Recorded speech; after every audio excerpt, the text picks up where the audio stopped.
Magandang umaga mga kahuan, narito na ang Pag-asa Weather Update today.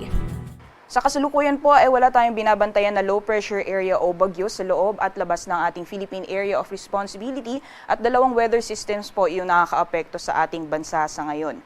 Itong hanging amihan or northeast monsoon ay currently nakakaapekto sa may bandang Hilagang Luzon or particularly sa may extreme northern Luzon area at samantalang sa nalalabing bahagi naman po ng ating bansa patuloy na umiiral ang easterlies or ito po yung hangin na nanggagaling sa karagatang Pasipiko.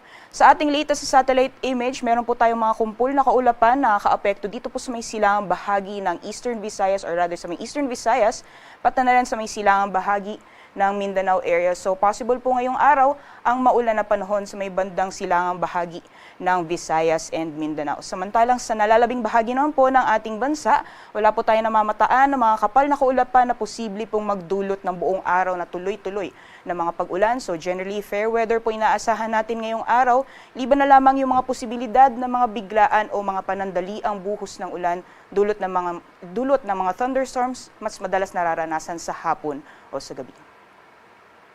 Para naman sa magiging lagay ng panahon ngayong araw dito sa Luzon, dulot po ng epekto nitong northeast monsoon o hanging amihan, posible po yung makulimlim na panahon na may kasamang mahihina mga pag-ulan o mga pag-ambon sa area po ng Batanes, pati na rin sa may Babuyan Islands. At sa nalalabing bahagi naman po ng Luzon, patuloy pa rin yung mainit na panahon, lalong-lalo na pagdating ng tanghali at may mga posibilidad pa rin po tayo ng mga pag-ulan or thunderstorms pagdating naman sa hapon o sa gabi. So generally, fair weather po inaasahan natin ngayong umaga hanggang sa darating na tanghali. So areas po ng Luzon.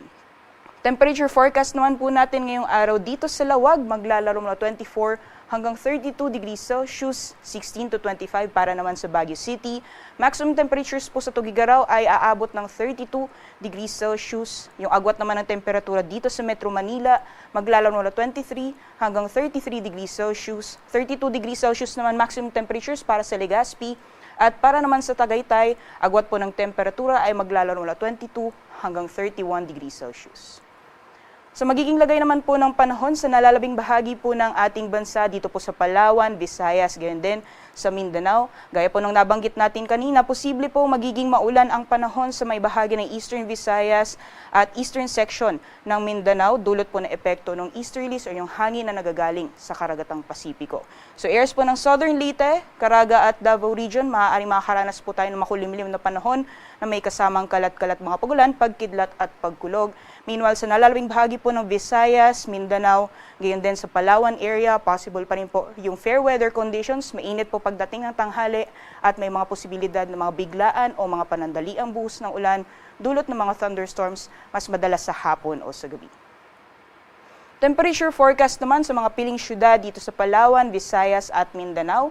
Maximum temperatures po natin para dito sa Kalayaan Islands, pati na rin sa Puerto Princesa, maaaring umabot ng 32 or 33 degrees Celsius. Samantalang sa Iloilo naman at Cebu, maximum temperatures po natin naabot ng 32 degrees Celsius at 33 degrees Celsius naman para sa Tacloban area.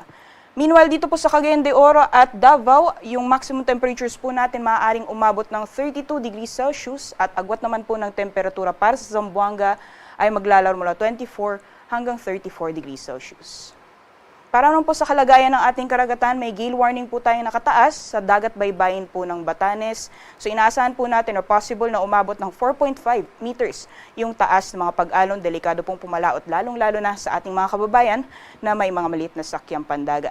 At inaasahan din po natin sa mga dagat baybayin din ng Northern Luzon, maaaring maranasan po yung katamtaman hanggang sa maalon na karagatan.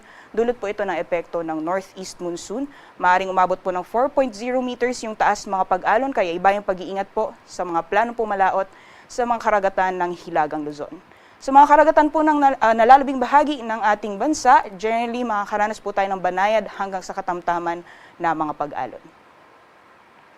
Para naman sa susunod na mga araw hanggang sa darating na Lunes, posible pong magpatuloy yung epekto ng easterlies, pati na rin ang intertropical convergence zone at posible pong magdulot ng maulan na panahon sa ilang areas ng Mindanao, gayon din sa may Visayas at Palawan area. Samantalang ito pong mga linya ng mga kaulapan na mamataan po natin, possible po na shear line yan at maaaring makakaapekto din po sa mga susunod na araw sa may area po ng Northern Luzon, particularly sa may extreme Northern Luzon, dyan po sa may Batanes at Babuyan Islands, dyan sa may mainland Cagayan at Isabela. At maaaring magdulot din po ito ng mga pag-ulan pagdating po ng Aurora at Quezon area.